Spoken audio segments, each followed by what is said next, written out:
खुलुमबाय आं 32 नं भेरगाव बिटिसि समस्तिनि इउपिपिएलनि बिजाथि लोगोसे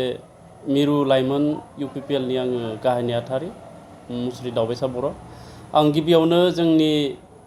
बिटिसि बासि बयनिसिमबो गोसो गोरबोनिफ्राय गोजोननाय आरो हामग्लायथिखौ जासिबाय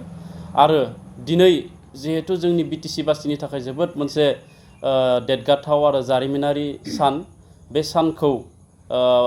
आसाम सरकार आरो भारत सरकारा थांनाय 27 जानुवारियाव सुक्ति मते बे दफाखौ दिनै मावफुंनानै 2003 मायथाइनि 10 फेब्रुवारि जालांनाय जि बिटिसि गोरोबथा बे गोरोबथायाव बिटिएडि मुं मोनसे दङमोन एबा जोंनि ओनसोलखौ बिटिएडि होननानै मिथियोमोन नाथाय दिनै बे गोरोबथा मते जोंनि माने बिटिआर गोरोबथा मते दिनैनिफ्राय जोंनि बे ओनसोला बड'लेण्ड टेरिटरियेल रिजन हिसाबै माने सिनायथि मोनसिगोन आरो दिनैनिफ्राय जोङो बयबो गावखौनो बिटिआर बासि हिसाबै जोङो गोग्गानानै लानो हागोन आरो बियो जोंनि दुलाराय बर' माहारिनि थाखाय मोनसे जारिमिनारि सान आरो थांनाय समफोराव बे बिटिआर गोरोबथाखौ जोंनि बर'निनो सोरबा राजखान्थिनि दैदेनगिरिफ्रा आरो माखासे मेलेमजिबि गावखौनो बुंना लानाय सुबुंफ्रा बुंदोंमोन जे बिटिआर सुक्तियाव जेबो गैया बिटिआर सुक्तिजों बर'फ्रा धंस जागोन आरो बिटिआर सुक्तिया बर' माहारिखौ गमामायैनो धंस खालामगोन होननानै तो दिनै बिटिआर सुक्तियाव जेबो गैयाब्ला दिनै बिटिआर सोदोबा एबा बिटिआरआ दिनै जोंनि ओनसोला बोरै मुं जाखो दा बेयो मोनसे जोंनि एचिभमेन्ट एबा जोंनि मोनसे मोनफुंनाय बेखायनो दिनै जों बुंदों बर' माहारिनि थाखाय बियो मोनसे देरगाथाव सान आरो दिनै जों बयबो रंजानांगौ सुक्तिनि दफा मते जोंनि दफानि माने रुपायनखौ खालामनायनि थाखाय भारत सरकार आरो आसाम सरकारखौ जोङो साबायखर होनांगोन आरो एखे लोगोयैनो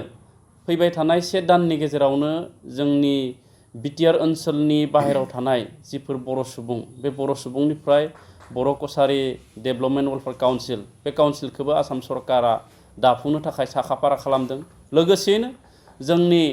बर' रावखौ आसामनि लोगो मावख' राव एबा एस'सिएट लेंगुवेज महरै गनायनो नागिरदों बेबो जोंनि माहारिनि थाखाय जोबोद मोनसे गोग्गाथाव बाथ्रा दा बेखायनो फैबाय थानाय समाव बिटिआरनि आरो गुबुन दफाफोरखौ मावफुंबावनांगौनि थाखाय दिनै जोङो इउपिपिएलआ रायजोनि खाथियाव बिथांमोननि बेसेन गोसा भटखौ बिदों आरो बेखायनो जों बुंदों जे बिथांमोननि बेसेन गोसा भटखौ होयोब्ला इउपिपिएलआ सरकार दानाया रोखा जागोन आरो सरकार दायोब्ला जोंनि 1 नम्बर खामानियानो जागोन आद्रा थानाय बिटिआर सुक्तिनि जेफोर दफाफोर बे दफाफोरखौ आबुं महर होनाय आरो बिटिआर सुक्तिया जेब्लासिम आबुं महर जागोन अब्लासिम माने जोंनि जाथिया जोंनि ओनसोला गुबुन रायजोफोर बायदि जौगानाय आरोबाव आसाम सरकारा दिनैनि गेजेरजों फोसावबावदों जे जिहेतु बिटिआर सुक्तियाव दङमोन जे जोंनि बिटिआर ओनसोलखौ माने सिमाखौ बारायनाय आरो जिखिना ट्राइबेल नङै गामिफोरा जोंनि बिटिआर ओनसोलाव हाबगोन बे माने गामिफोरखौ दानख'ना हरनाय बिनि थाखाय मोनसे कमिसन दानायनि बाथ्रामोन सुक्ति मते आरो बे कमिसनखौबो दिनै राज्य सरकारा फोसावबाय जे कमिसनारखौ दानाय जागोन आरो बेखौ थाबैनो दानानै सिमा बारायनाय आरो सिमा माने बा गामि दानख'नाय बे हाबाफारिखौ बिथांमोना मावनो नागिरदों आरो बेखौबो जोङो इउपिपिएल हिसाबै आं भेरगाव समस्तिनिफ्राय बिथांमोनखौ बरायदों आरो फैबाय थानाय समाव थाबैनो बे कमिसनारनि गेजेरजों जोंनि सिमा बारायनाया जाथों आरोबाव जिखिना गामिखौ माने दानख'ना हरथावथाव गामि बेखिनि दानख'नायाबो जाहाथे जाफुङो दा बेखौ आङो इउपिपिएलनि बिजाथि महरै हास्थायदों जोङो बुंदों इउपिपिएलआ बुंदों बा जोंनि दुलाराय बर' फरायसा आफादा बुंदों बा एनडिएफबिआ बुंदों बे बिटिआर सुक्तिया जोंनि बर' माहारिखौ भारतनि गेजेरावनो मोनसे सिनायथि होनो हानाय ओनसोल दा बिटिआर सुक्तिनि जिफोर दफाफोर दङ जागायजेननायनिफ्राय एबा सुक्ति खालामजेननायनिफ्रायनो भारत सरकार आरो आसाम सरकारा मोनसेनि उनाव मोनसे मावफुंबाय थादों बिथांमोना डिआइजि माने फसंनानै होबाय बिथांमोना डिआइजि सायख'नानै होबाय बेनि उनाव क'क्राझारनि जि फाइन आर्ट कलेज बे फाइन आर्ट्स कलेजखौबो सरकारि खालामबाय आरो बेफोरो जोंनि बिटिआर सुक्तियावनो दंमोन आरो बेनिफ्राय दाख्लैबावै 31 आगस्टआव आसाम एसेम्ब्लियाव सेपारेट डाइरेक्टर फर बड' मिडियाम एन्ड आदार ट्राइबेल लेंगुवेजेस बे मुङै मोनसे डाइरेक्टरेट इडुकेसन डाइरेक्टरखौबो दाफुंनानै होबाय आरो फैबाय थानाय समाव आरो दाफुंबावनो नागिरदों बे बड' कसारि डेभेलपमेन्ट काउन्सिल दा बेफोरबो जागोन दा जेरै सुक्तियाव जुदि जेबो गैयामोनब्ला बेफोर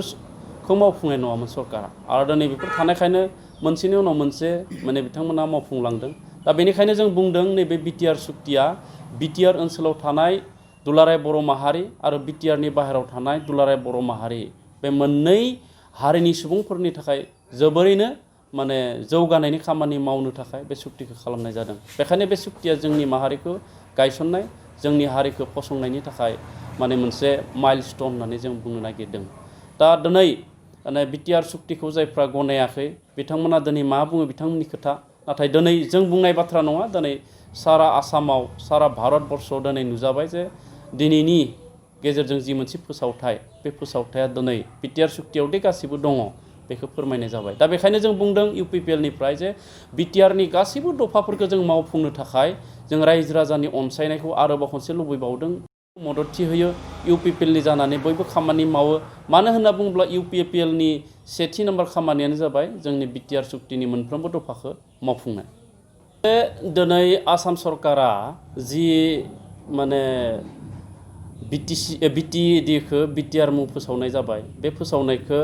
बिपिएफनि आफादगिरि आरो थांनाय समनि बिटिसिनि चिफ हाग्रामा महिलारि बिथाङा